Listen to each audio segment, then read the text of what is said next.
नमस्कार। मैं कुशाल भारद्वाज।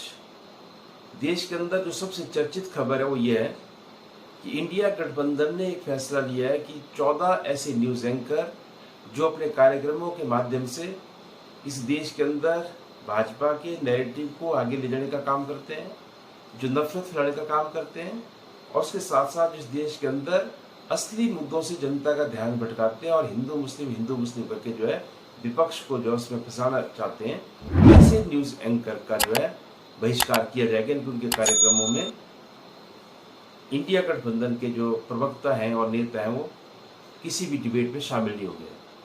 और जब से ये लिस्ट जारी हुई है 14 ऐसे एंकर्स की, नफरत फैलाने वाले एंकर्स की, तो उसके ऊपर जो है पूरे देश के अंदर प्रतिक्रिया आ रही है और ये न्यूज़ चैनल भी बौखला गए उसके बाद से, और उसके साथ साथ खुद जो एंकर हैं वो भी बौखलाहट में, और बौखलाहट में और ज़्यादा अनाप शनाप बयानबाजी जो अभी शुरू हो गई है।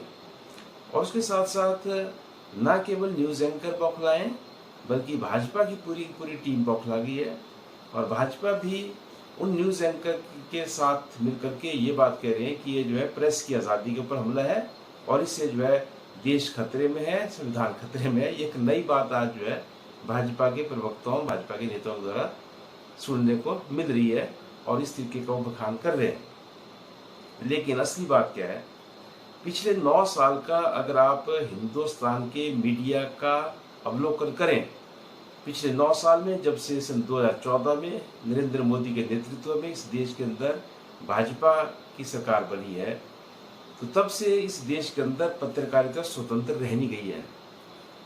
और जो लोग स्वतंत्र पत्रकार के तौर पर पत्रकारिता करते हैं, इस तरीके से जो है सरकार से सवाल पूछते हैं, उनको तरह तरह से तंग किया गया।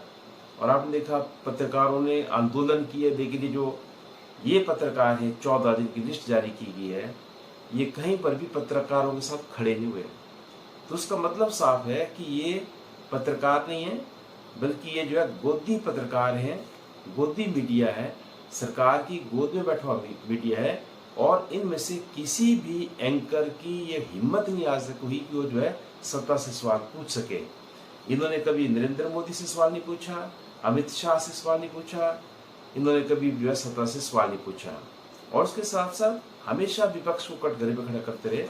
और आज जब इनके बहिष्कार का फैसला लिया गया है, और ये बहिष्कार का फैसला सही है, सही इसलिए है क्योंकि इनके इस नैरेटिव के साथ पूरा देश नहीं चल सकता है और इसलिए विपक्ष को भी नहीं चलना चाहिए, विपक्ष को भी इनके कार्यक्रमों का हिस्सा नहीं बनना चाहिए, क्योंकि ये अपने कार्यक्रमों में जो है नफरत फैलाने के अलावा कोई और काम करते नहीं है। उसके साथ साथ आपको याद दिला दें, अभी 2 दिन पहले ही हमारे देश के जम्मू कश्मीर में वहाँ के डीएसपी और सेना के 3 जवान, जिसमें 2 अफसर और 1 जवान, वो शहीद हो गए। और ऐसे मौके पर जो उन शहीदों का परिवार मातम बना रहा था, चीख पुकार जो है उनके बच्चों की, उनके परिजनों की जो है सुनाई दे रही थी पूरे देश को। ऐसे वक्त में हमारे देश के प्रधानमंत्री फूलों की सेज पर चलते हैं और ऊपर से उनके ऊपर जो है फूल बरसाए जाते हैं, फूलों की बारिश होती है। और कहाँ होती है? ये भाजपा के मुख्यालय के अंदर भव्य स्वागत होता है हमारे देश के प्रधानमंत्री का कि G20 करवा करके उन्होंने बहुत बड़ा जो है उपलब्धि हासिल कर ली है। और उस कार्यक्रम में हमारे देश के प्रधानमंत्री नरेंद्र मोदी, उस कार्यक्रम में हमारे देश के रक्षा मंत्री राजनाथ सिंह, हमारे देश के गृह मंत्री अमित शाह और जो भाजपा के राष्ट्रीय अध्यक्ष हैं जगत प्रकाश नड्डा, वो सभी थे। फूलों की वर्षा वहाँ पे की जाती है। और किस वक्त वर्षा होती है? जब हमारे देश में आतंकवादियों से दुआ लेते हुए जम्मू कश्मीर में एक पुलिस अफसर शहीद हो गए, सेना के 2 अफसर शहीद हो गए, 1 सेना का जवान शहीद हो गया, तो हमारे देश के प्रधानमंत्री तब जश्न मना रहे हैं।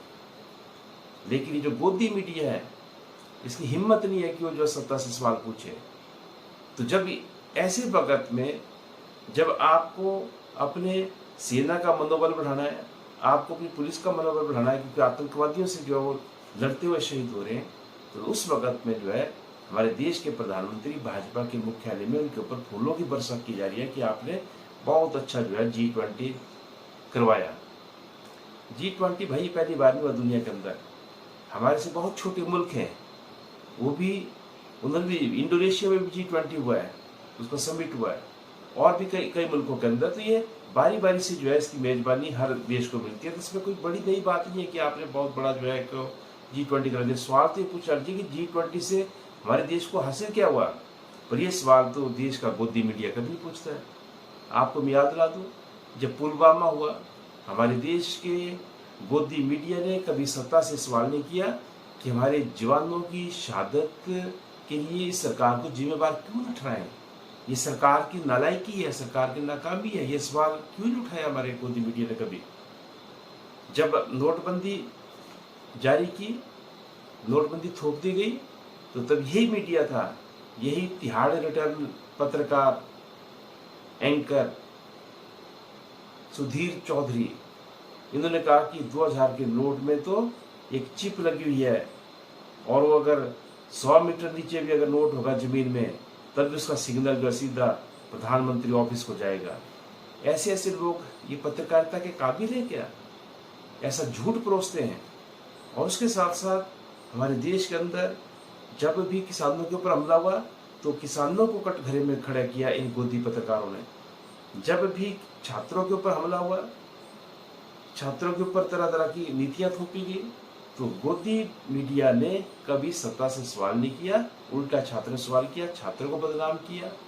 आप देख सकते हैं JNU का प्रकरण, आप देख सकते हैं किसान आंदोलन, और जब दलितों के ऊपर हमला होता है और उनको जो है उन्ना जैसी जघन्य घटना होती है, तो तब भी जो है कभी नरेंद्र मोदी से, अमित शाह से या भाजपा से सवाल न करके, सत्ता से सवाल न करके, वो सवाल जो है जनता से दागे जाते हैं।